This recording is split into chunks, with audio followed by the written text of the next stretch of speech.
everyone. In this video, I want to talk about ways to get sick less often and how to take less time off of work, okay? Now, these are 3 tips that have worked for me through the years.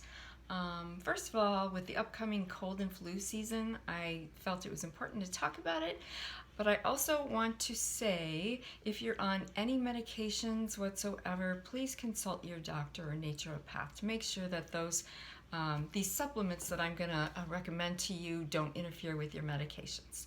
Okay, having said that, tip number one, unless you're getting 15 minutes of full sunlight on your entire body every single day, which is really almost impossible for most of us to do living in North America, unless you live right near the equator, you're more than likely deficient in vitamin D. So, in fact, new studies have also proven that most of the population is deficient in vitamin D. So, what I do myself is I take 5,000 IUs, that's international units of vitamin D daily. You can take anywhere between 2,000 to 5,000, and if you read up on this, most of the FDA requirements will tell you 2,000, but I'm finding through a lot of reading, and even with the doctor that I go to, who is more of a natural doctor, she recommended I take 5,000. So I knew that I was okay. So anyway, I take 5,000 daily, and this gives you protection from getting the flu. A lot of people don't know this, but it does protect from a lot of illnesses, flus, colds. It protects your bones, it makes your bones strong. Also, it increases absorption of iron, magnesium, phosphate, and zinc was the other one. It controls your immunity to viruses. So it's really important. And I have to say this, as a vegan, I eat mostly raw foods. I do have my cheat days. Once a week I let myself have a cheat day. However, I have to tell you, since I've incorporated these supplements into my diet, I have gone 4 years without any sickness. That means no cold, no flu, not even a cold. So this really does work. Now, it's always a good idea to get your blood done, get your lab work done once a year or maybe every 2 years, just to test your levels to make sure that you're within range, and it gives you a feel to see where you are yourself, so you can see it personally. And I do recommend taking a whole food multivitamin each day, because that has vitamin K2 in it, which also helps with the vitamin D absorption, if that makes sense. Okay, and lastly, don't take too much vitamin D because it can become toxic. So you don't want to really go over 5,000, in my opinion anyway. Just stick with that, anywhere between 2,000 and 5,000, but 5,000 is actually what they're now starting to recommend.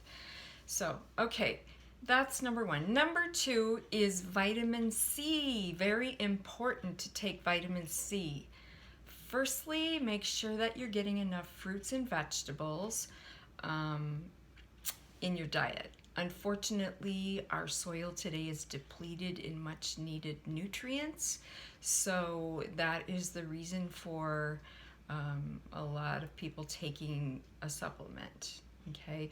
And also, the dosage that I take, well, here, let me just show you. I take 1,000, you don't have to take this brand, but I take 1,000 milligrams twice a day. So that would be 1,000 in the morning and then 1,000 in the evening.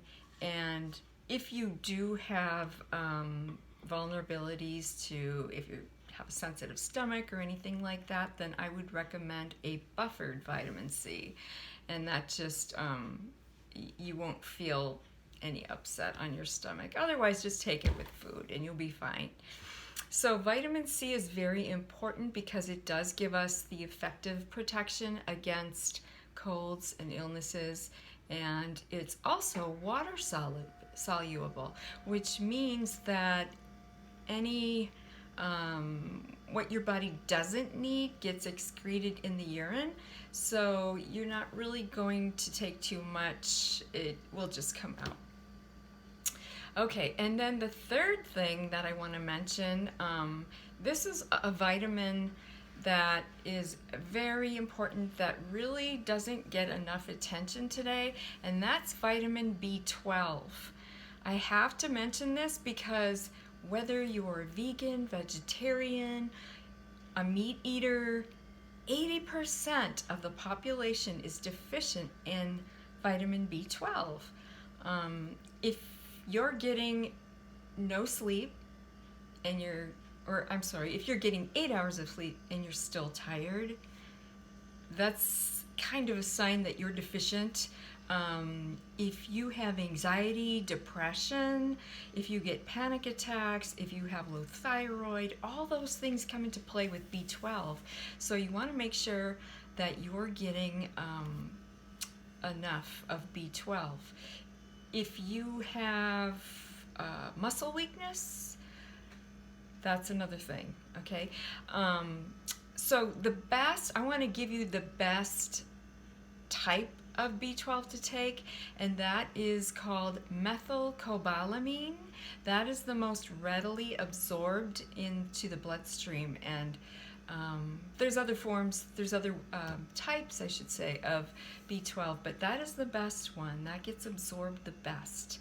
So what you do is you put it under your tongue, and it melts, and you're done. I take 1,000 micrograms 3 times a week. Let me see. I take this one, Methyl B12 Melts, and this one just happens to be by Vitacost. And no, I'm not sponsored. I'm not working or promoting companies. I'm just telling you what I take. I find it cheaper on Vitacost. I order a lot of my vitamins on Vitacost because it saves you a lot of money. But anyway, you just you put this under your tongue. It's 1,000 micrograms, and I take this one 3 times a week. So a good way to remember might be, pick 3 days. Like for me, it's Monday, Wednesday, and Friday. I know that I have to pop a B12 under my tongue, and I'm good to go in the morning, preferably in the morning. If you take it too late at night, it can keep you awake, so you don't want to do that either. B12 plays a huge role in your body. It impacts everything from your energy levels to your mood, your sleep, your immune system. It's similar to like a happy pill, a natural happy pill for most people, especially when you're deficient. So you will notice a difference when you start incorporating B12 in your diet. So those are my 3 suggestions to you on lessening your chances of getting sick. Remember, this doesn't mean that you'll never get sick. It just means that you'll lessen your chances of getting sick, like I did, and you'll get sick a lot less. If you do get sick, you won't get sick as long as the average person not doing these things. So, one more thing I want to mention, especially for you food delivery drivers out there, carry some antibacterial gel in your car. I just use a pump. I keep it next to the seat where the cup holder is, and when you go in these restaurants, keep in mind you're touching the door handles, you're touching all these germs on a daily basis, then you're touching your own car handle, then you're touching your steering wheel, and you're touching the food bags. So just make sure, and I know a lot of you already do this, but make sure you're always wiping your hands with that. So anyway, those are the 3 tips I wanted to give you, and I wish everybody well.